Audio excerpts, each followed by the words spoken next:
On today's show, we discuss the changes to all-star voting and whether GMs should be hesitant to try and trade for DeMarcus Cousins. would you believe me if I said the Wiz are one game out of the playoffs, Tim Duncan didn't wear jeans to his jersey ceremony, or AI never lifted weights? And get out of the way, my boy! Weekend whoopsies are coming in hot. It's Monday, December 19th. The starter starts now.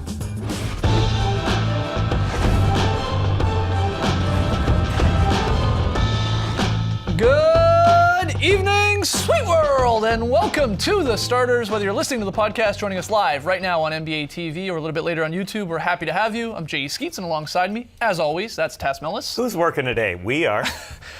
No Lily today, because he's on his way to Oakland to bother some Golden State Warriors. We'll talk to Lee on tomorrow's show for sure. And over there, last but not least, it's the bearded one. It's Trey Kirby. Hey-o! Hey-o! TK, what do you got for us today? I'm here at the internet looking for your best tweets at #TheStarters, and no doubt you've seen it by now, but Russell Westbrook brought out the Sham God this weekend. Woo! The Sham God, of course, is basically a one-handed crossover where it looks like you're gonna lose the ball. It was invented by a guy named God Sham God, and if you're not familiar with God Sham God, step your YouTube game up because it's one of the best moves you'll ever see on a basketball court. And it brings us to today's question. What other players should have a move named after them? And since we're talking about Russell Westbrook, how about the Westbrook, which to me is anytime a player rebounds their own missed free throw.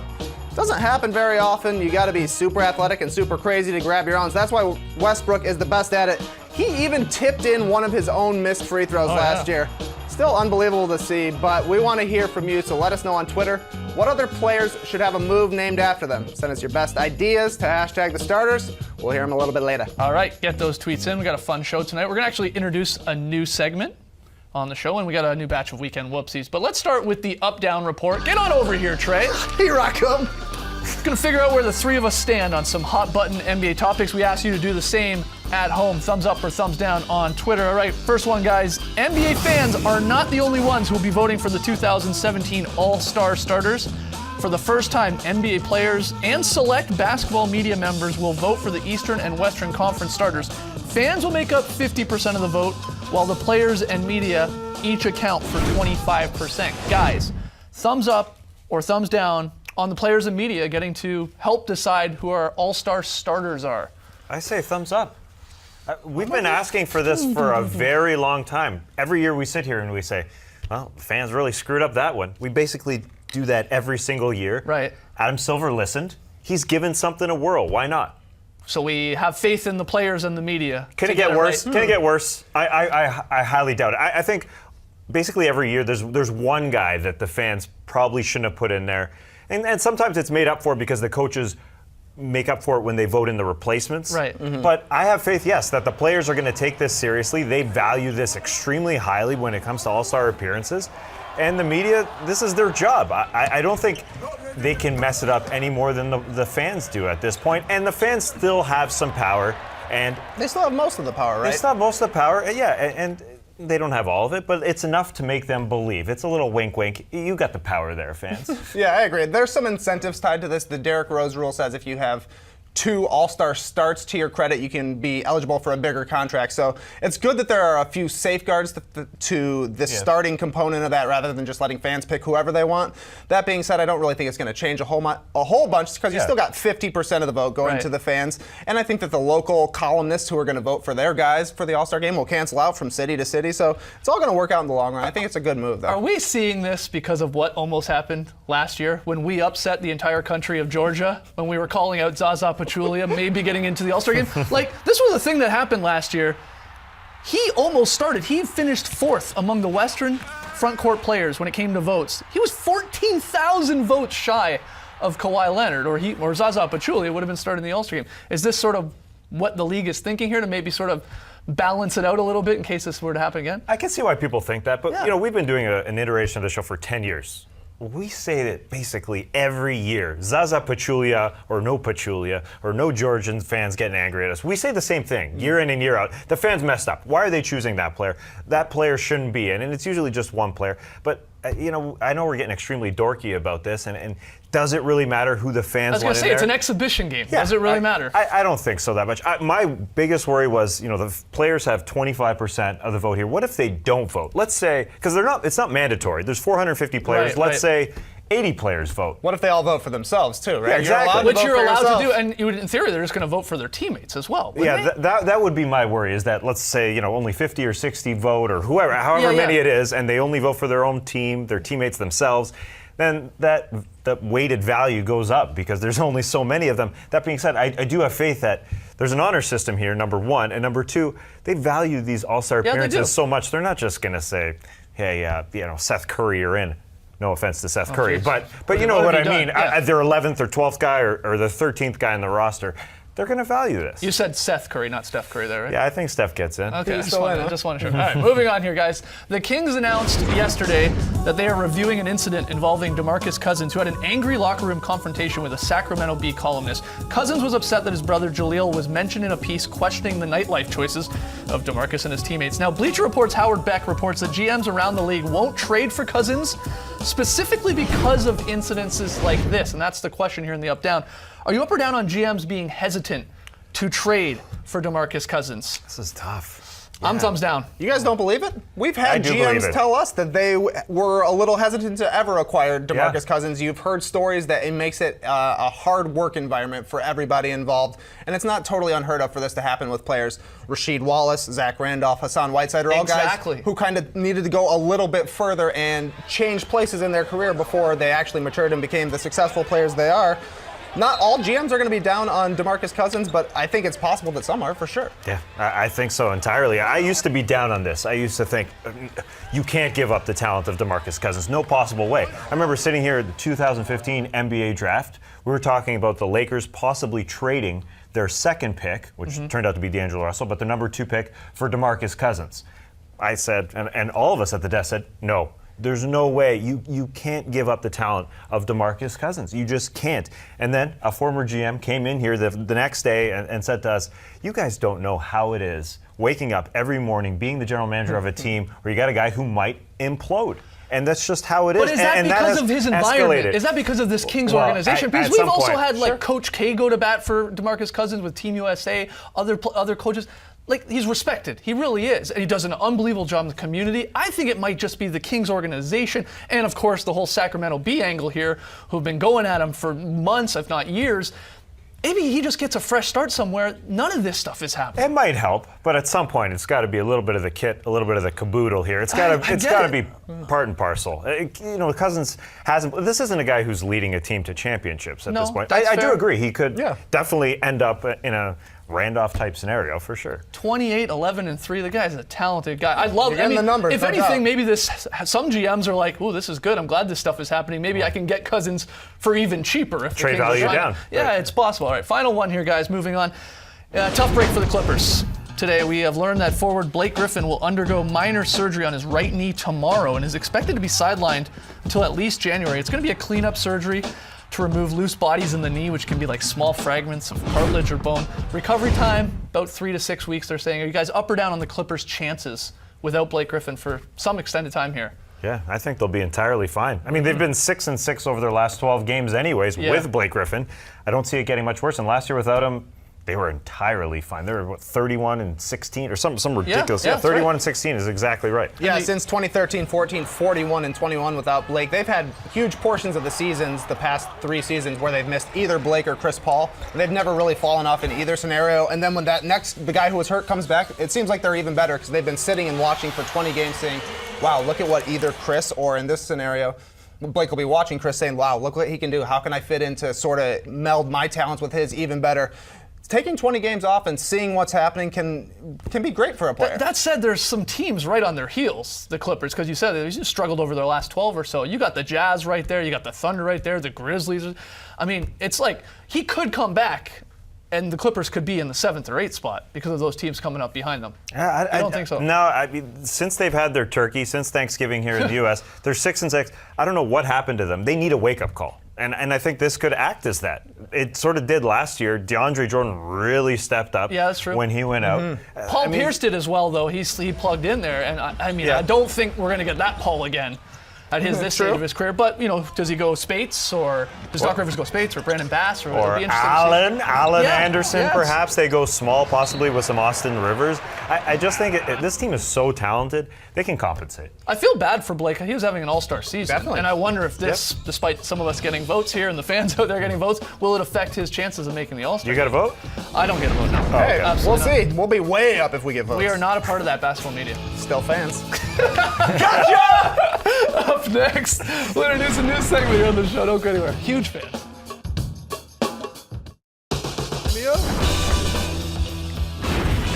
Welcome back to the Starters, where it's time for a new segment here called Would You Believe Me? Trey, how does this bad boy work? Would you believe me? I'll give you guys a seemingly unbelievable topic that's actually true. You guys will tell me just how crazy it is. And our first one, the Washington Wizards started the season 7-13, have endured reports that John Wall and Bradley Beal don't get along, and even had a starter say they had one of the worst benches in the league. But now they've won 5 of their last 6 and are back in the postseason mix. Would you believe me if I told you the Wizards were 1 game out of the playoffs? I would believe you. 1 game. That's what's Sounds going crazy. on in the Eastern Yeah, Conference, it's a though. mess. You can go from 3rd to 14th, literally in a couple games. Yeah. I mean, they're, a game out of the 8th, but they're also only 2.5 games out of 3rd place. Wow. That's how close it is. After the Cavs and the Raptors, there's just a bunch of teams that can make the playoffs if they want to make the playoffs. And the biggest difference with the Wizards watching their last 3 games against the Hornets, Pistons, and Clippers, I think it's Johnny Wall just ripping off defensively, going to offense, doing it all, and inspiring his team to a 3-game win streak. And as you see these standings here, and besides the Magic, these teams are all in the playoffs. No, they're all have. Look at this mess. You got the Sixers, the Nets under there, but all these teams. Where do you want to finish? But you think Johnny Wall's a big reason? Yeah. Are we calling him Johnny now? Is that I a thing guess that's he's happening? Johnny Wall. I'm sort of sitting where Lee usually sits, so Yeah. I'm adding a Y to his name, just like Lee Baby would. John has been on fire, double-digit assists in the 3 games, obviously, that's what he does, but 11 steals combined. To me, it's the defensive end where he looks like he really, really, really cares these last 3 games. And as your superstar goes, I think everybody else goes, especially with this team. He just is the leader on this team. I think Bradley Beal just sort of plays off him. It's been all Wall. This team, it's been perplexing how bad they started, but I think Yeah. when John Wall wants, he can lead this Like, team. this should be a playoff team. Yes. I know it's a mess there in the East, but this absolutely should be a playoff team when you have 2 of the best scorers, at least in the month of December, in John Wall and Bradley Beal, and then you put any sort of defense together with it. And that's what they're getting here, and Beal talked about it after last night's when, we've shown we can be an elite team when we play a little bit of defense. We're really solid. Kelly Oubre Jr. has been good for them. I know he just missed the last one, but Otto Porter as well. A little D there on the wing, and of course everyone starts to buy into it, and you get the wins coming. It's nice to see the Wizards finally playing great. Would you believe me if I told you the Wizards had the longest winning streak in the Eastern Conference? At 3 3? games. 3 Sorry. games. Yeah, I know. That's how weird it is right now. So strange. All right, next one, Trey. All right, next one. The Spurs retired Tim Duncan's number 21 last night, and despite everyone expecting him to show up in a billowy button-down and some flowing Lee Ellis jeans, he actually showed up in a nice suit with a tucked-in shirt. Would you believe me if I told you Tim Duncan didn't wear jeans to his jersey ceremony? I guess we have to believe. We just saw him wearing a nice suit there. Yeah, it was a but nice suit. were you disappointed that he didn't go full-on Timmy there with just a huge shirt and the big baggy jeans? He looked sharp, but I was a little disappointed. Yeah, it'd be a little bit more fun to talk about today, but Yeah. being the NBA dweebs that we are, we've understood the last year or 2, Tim Duncan has styled it up. That's true. He's changed his game. He's not old Tim baggy plaid like I am here with big pants. He's styled up. Things have changed in Tim Duncan's world, so I'm not surprised. All over the internet, you see photos of Tim Duncan, before and after. He's looking sharp. You're right. Look, this was an unbelievable ceremony. It was great. It was great. Ginobili speaking, Tony Parker, of course, Pop. Duncan making fun of himself for saying I even talked longer than 30 seconds was pretty. Yeah. And Duncan even addressed what he was even wearing. He pointed out he wasn't wearing a tie. He's not that formal. And that intro video was really so great good. as well. You don't often see a video put together that well. That was cool. That encapsulated Tim Duncan. Number 21 up in the rafters for all time. All right, Trey, final one here. Final one. In a game made for giants, Allen Iverson is a legend, exalted for his toughness and fearlessness despite being listed at just 6 feet and 165 pounds. Whew.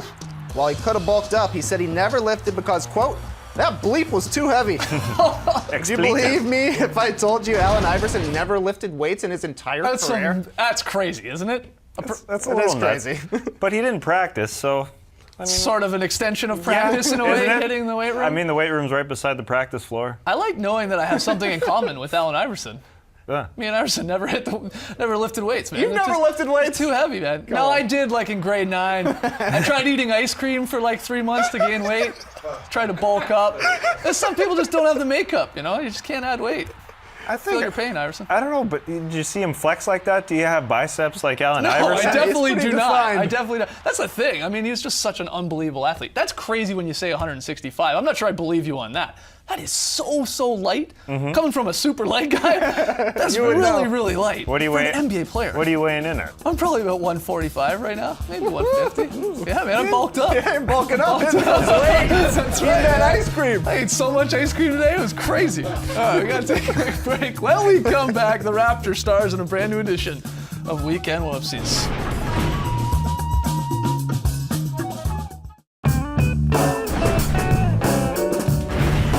Back with the starters, we asked you earlier in the show, what players should have a move named after them? You've jumped on Twitter, #starters. Trey, you gotta feel the best answers. Yeah, John says the MJ is when you switch hands mid-flight. A Yeah. spectacular move! Krush Bosch says the Curry is where you shoot the 3 in transition rather than taking a layup. Not bad, but my favorite comes from Sydney, who says Justin Bieber. It's the shake and bake stare. Oh, yeah. Nice, man. All right, let's get to some weekend whoopsies. There was a whole lot of hijinks over the weekend. Trevor Ariza, a beautiful steal here. So what's going to Yeah. happen? Whoa, no, the Mop Boy's in the way. Luckily, nothing happened to Mr. Mop Boy, or else we could have had a problem. He just leaves the broom behind. Leaves the mop. Are you kidding me? Crazy. DeMarcus Cousins gonna foul out on a questionable 6th foul there. He can't believe it, so he makes eye contact with us at home and lets us know how he really feels. He's a good It's guy. not easy to do. The Raptor has a smart TV for a fan. This lucky fan, oh no! That wasn't very smart TV of you. TV down. Oh, man. TV down. LG How big is that? down. What's that? 40. 40, you think? Julius Randle is gonna back it up to the 3-point line. He just forgets to dribble. Look at the little moonwalk here. Hey, good call. It is a good call. This is also a good call. Salah Mezri runs into Seth Curry. Oh, What's it called? A travel? travel. He barely picks up the pivot foot. Great stuff. Chris Paul, this is a weird one. Loses the ball while he's about to go over half court, and he doesn't really understand if he can go get it or not. I think he technically could have because it hadn't come in to the front court, but then he flops. I mean, that's just a strange play all around. Great weekend whoopsies here. Timofey Mozgov, on the night he received his championship ring. It wasn't even close. No, it's like he had the ring on. Rolls dunking his that. eyes at missing it too. Oh man. Same game. LeBron James, something similar there to Mozgov, just loses it on the big dunk attempt. Look at this fan. He thinks he's going to see a great highlight. Oh, no. Oh, no. It's all right. JR will make up for it after the game with this power stance. Yeah. Jumping right in to Allie Clifton and Kyrie Irving's interview. You don't see the back. photobomb facing away very often. And then a great t-shirt after the game. Cleveland, it's not that bad. Have a beer. I want to go to Killing Cleveland. Steph Curry loves to try different sports in pregame routines, and here he is curling. Hard! Oh, that's that game in the Winter It's in the Olympics. house. Yeah, that's curling Yeah. for you non-Canadians out there. Ian Clark drops. Noah Vonleh hits the shot, but it's the reactions on the bench that are noteworthy, really. Oh, that's the Summer Olympics. Yeah, got a swimmer. Is that You're Durant? really up big if you're swimming on the sidelines. More great bench reactions for the Warriors. Klay Thompson travels here, goes to his Yep, left, yep. shuffles the feet, and his bench is calling him on it. Whoa. That's how good it is in Golden State. Yeah, they're having a good time. Snitches. Tom Thibodeau scares the ref. Ref doesn't know he's there. Hey, whoa. It's a real sidler. Come on, man. Sidled right up. Andre Drummond has improved his free throw shooting this year, but this one not so good. You know, when it goes short or long, that's something, but left. He was trying like that's virtual bad. reality to help him with that, wasn't he? Mm-hmm. Yeah, malfunctioned. Swaggy P checks out late in this one. Someone like calls his name. Yeah, what Hey, are you looking Swaggy. Okay, bye.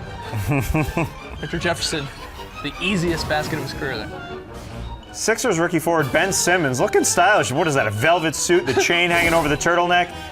Wow. Game time here on NBA TV compared him to the old Rock. This needs a fanny pack. That's it. Well, speaking of The Rock, we had the Celtics playing paper, rock, scissors to see who would shoot the technical.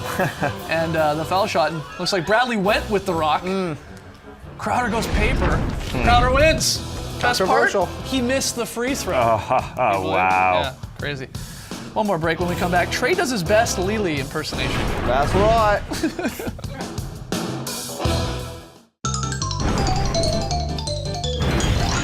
Back with the starters. Trey, you hit us with the Biebs crossover and stare. That's right. Oh, fading into Let's black. see how well you did it. Yes! It's been a while. Oh, this is one of the first uses this year. Yeah. Come on, Feels good to finish have it left hand. back. Give us a stare, Biebs. Oh, yeah. I Killed saw it. it. I saw it. Not bad. Tonight's pick and play here. It's the Pistons and the Bulls. Trey, the only one going with Detroit on the road. I feel bad about that. Three of us say Bulls. I need this. I need this loyal. here. I'm a game behind you in the race for worst. Trey, you're filling in for Lely with a very solid play. Right, heading to San Antonio for a jet setter.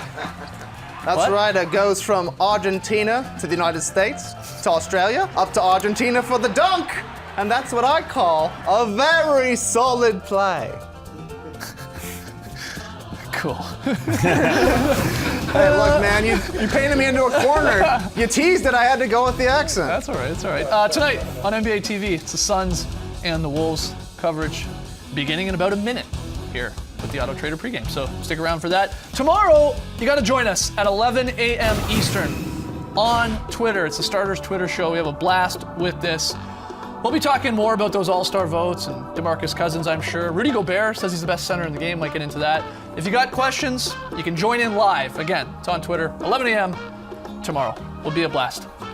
Now, you said it went up to the alley-oop to Argentina. That was Dwayne Dedman, Oh, you mean the Dwayner? the Dwayner. He's not from no, Argentina. No, went to Argentina, to the United States, to Australia, back to the United States. For the Dwayner throws it down. That's what I call a very solid play. It's not what you said. Lee wouldn't Run it mess that back, up. run it back. Lee wouldn't mess that up. Don't Lee run it wouldn't back. have done that. But you know what he would say? What? That'll do. Good enough! That'll do. And that'll do it for us. We'll see you tomorrow, guys. All right, thanks for joining us, folks. And remember, when you don't have a party trick, just pull out the Bieber. Yeah. Yeah, just like that. He just fades to black here. Brace the night, people.